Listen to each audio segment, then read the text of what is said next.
امریکہ ایران مذاکرات کا دوسرا راؤنڈ بھی پاکستان میں ہوگا۔ صدر ڈونلڈ ٹرمپ کی تصدیق، اعلان کیا کہ ایران سے بات چیت کے لیے امریکی مذاکراتی ٹیم آج شام اسلام آباد میں ہوگی۔ سوشل میڈیا پر بیان میں کہا کہ امریکہ ایران کو ایک مناسب اور منصفانہ ڈیل کی پیشکش کر رہا ہے۔ امید ہے کہ تہران اس ڈیل کو قبول کر لے گا۔ ساتھ ہی امریکی صدر نے ایران کو دھمکی بھی لگا دی، بولے کہ اگر ایران معاہدہ نہیں کرے گا تو امریکہ ان کے ہر پاور پلانٹ اور پل کو تباہ کر دے گا۔ امید ہے کہ ایران آسانی سے مان جائے گا، لیکن اگر وہ نہیں مانتے تو مزید نرمی نہیں دکھائی جائے گی۔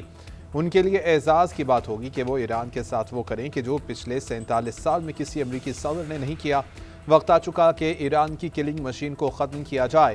ادھر CNN اور نیو یارک پوسٹ نے ایک وائٹ ہاؤس عہدیدار کے مطابق دعویٰ کیا ہے کہ امریکی وفد کی نمائندگی نائب صدر JD وینس ہی کریں گے۔ وفد میں اسٹیو وٹکوف اور جیریڈ کشنر بھی شامل ہیں۔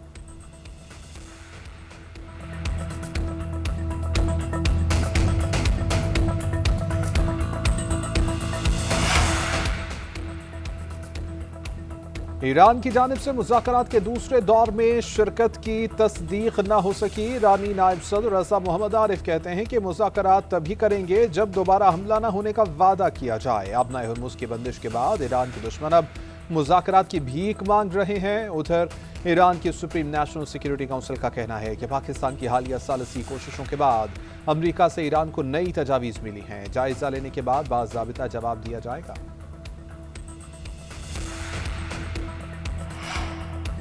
پاکستان کا مشن وزیر اعظم شہباز شریف کا ایران کے صدر مسعود پزشکیان سے ٹیلی فونک رابطہ۔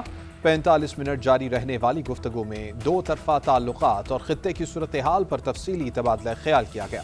وزیر اعظم نے 11 اور 12 اپریل کو مذاکرات کے لیے وفد بھیجنے پر شکریہ ادا کیا۔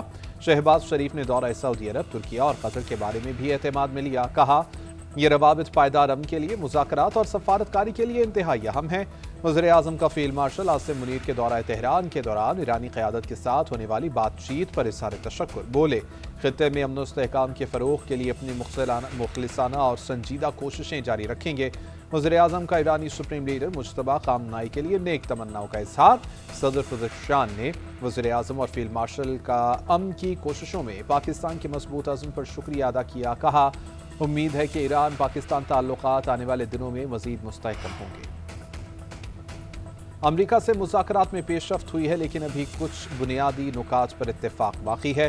ابھی ہم معاہدے سے کافی دور ہیں، ایرانی وفد کے سربراہ اسپیکر باقر غالباف نے بتا دیا۔ ایرانی سرکاری ٹی وی پر نشر کردہ بیان میں امریکہ کا ایرانی بندرگاہوں کی ناکہ بندی کا فیصلہ بھونڈا اور جاہلانہ قرار دے دیا۔ کہا امریکہ کی بارودی سرنگیں صاف کرنے کی کوشش پر اسلام آباد نے امریکی وفد کو واضح کر دیا تھا کہ امریکی مائنز پر 1 انچ بھی آگے بڑھے تو ہم فائرنگ کر دیں گے، جس سے امریکی پیچھے ہٹے۔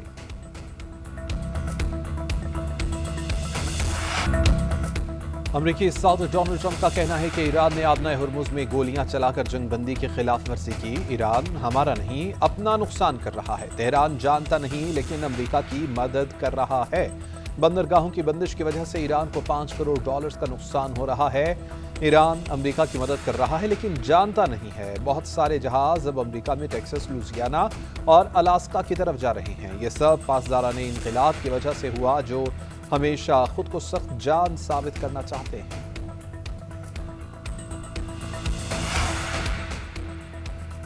ٹرمپ کون ہوتے ہیں کسی قوم سے اس کا حق چھیننے والے؟ امریکی صدر کو حق نہیں کہ وہ کہیں کہ ایران اپنے جوہری حقوق سے فائدہ نہیں اٹھا سکتا۔ ایران کے صدر مسعود پزشکیان کا پیغام، کہا کہ تہران کسی ملک پر حملہ کرنے کا ارادہ نہیں رکھتا۔ پتھر کے دور میں بھیجنے کے بیانات دشمن کے عزائم ظاہر کرتے ہیں۔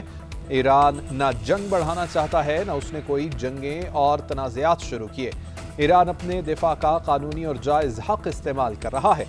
ادھر ایرانی سپریم لیڈر مجتبیٰ خامنائی کا کہنا ہے کہ ایرانی نیوی دشمنوں کو نئی اور تلخ شکست دینے کے لیے تیار ہے۔